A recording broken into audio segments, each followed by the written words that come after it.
My video for May the 16th, 2018 is entitled, "It is the Fake Jews that are Anti-Semites." Once again, let's set the record straight. Most Jews in the world are not Semitic. They are Ashkenazi. This does not mean that all Ashkenazi fake Jews are bad or some other classification of subhuman, as some have said. As I've revealed many times, the Ashkenazis became Jewish when given a choice to either be Christian or Muslim. They chose instead to import Pharisaic Jewish rabbis and convert to the religious sect Jesus called a generation of vipers. Remember, Pharisees were the self-righteous cult in the first century that called for the crucifixion of Jesus when Pilate wanted to wash his hands of the matter, saying, after questioning Jesus, "I find in him no fault." It was the Pharisees who called for crucifixion, not the Romans. And in my opinion, it is the Pharisees who became the Zionist international banking cartel that has been dividing humanity for millennia into warring camps for their own monetary profit. This is the curse that plagues the world. After meditating a good deal this morning before I even got out of bed, I came to the computer still not knowing clearly what subject I was going to discuss. And I went through sending out my birthday greetings as I usually do, and getting my current video uploaded, the one for the 15th uploaded and put on Facebook. And then I started looking at messages that I had received, and someone sent me a thing about Donald Trump in Jerusalem and Netanyahu and the people there in Jerusalem celebrating that Donald Trump had recognized Jerusalem as the official capital of Israel. And of course, the Palestinians, who are really Semites, were protesting. And they've killed a whole bunch of, they being the fake Jews who may think they're really Jews. I mean, I'm not saying that, again, make it clear, I'm not saying that people in Israel are bad people, although they have been very grossly misled into their own identity.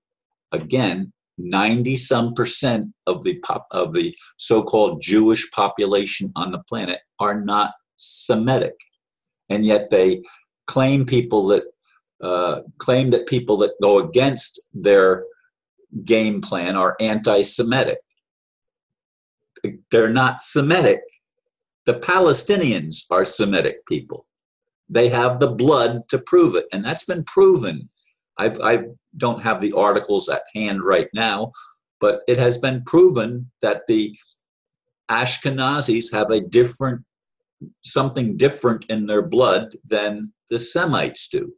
And people that study such things are able to make that determination.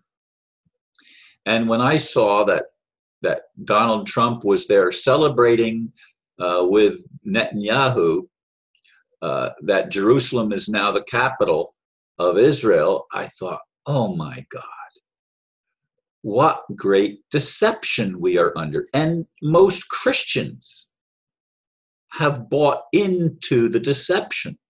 And I'm talking about fundamentalist evangelical Christians, which is how I was raised.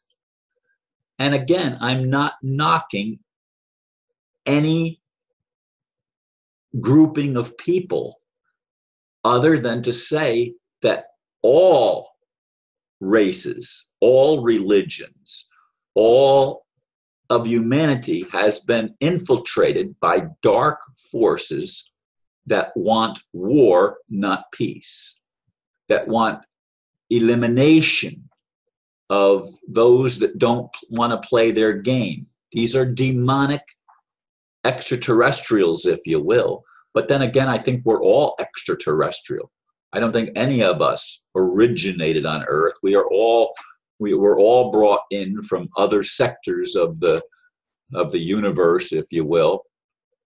And that's what humanity has become, a melting pot. Just like the United States is supposedly a melting pot of nations, the Earth is a melting pot of cultures from other galaxies, from other planets. And we're not ever going to find a resolution to the problems that have plagued humanity till we stop the bickering and fighting and division and the profiteering. That's the big one, the profiteering by war. We should not be fighting wars. We should be exploring avenues in which we can establish peace, true peace, not by the elimination of those that have a different point of view, but by educating ourselves as to why people have certain points of view. I can fully sympathize with the Palestinians in this matter because they are the ones that have had their homes and their lands stolen that they've lived on for centuries. And it is the interlopers who have been badly deceived by in the money game, by the ruling monetary elite. They have risen to take over a nation called Israel that isn't Israel. Israel is not supposed to be reestablished until Shiloh comes, until the Messiah returns. And that hasn't happened yet, in case you haven't noticed. Oh, yes, there are people that claim to be the Messiah. There are people that claim that that Jesus was black and not Semitic. There are people that make all sorts of wild claims, and I'm not 100% sure that everything that I think is true is actually the truth. I'd like to see someone that has the knowledge of how things really are and were and are becoming come and set the record straight for all of us. But it is my belief and strong conviction that there really was a Jesus, but that's not something made up, not something that's fiction. And I've read all sorts of things that contradict that. But I still believe in Jesus. I still believe he came with a message that was an important message for humanity. I also believe that there were other saviors, if you will, other teachers, other prophets who came with messages that taught peace and taught love. And if we would only listen to them and stop the division, we would actually be able to achieve peace on earth. We would actually be able to learn to love one another. We would learn to listen to one another. We would hear the stories and heal the wounds that we have inflicted on each other for generations and millennia. We've got to stop the insanity, folks. We've got to stop fighting over who's right. Love is right. Ideologies are all wrong. They're all mixed with lies and misconceptions, and they have been plaguing humanity for eons. Are we going to ever wake up? Are we ever going to be able to stop the nonsense? Are we ever going to be able to love one another?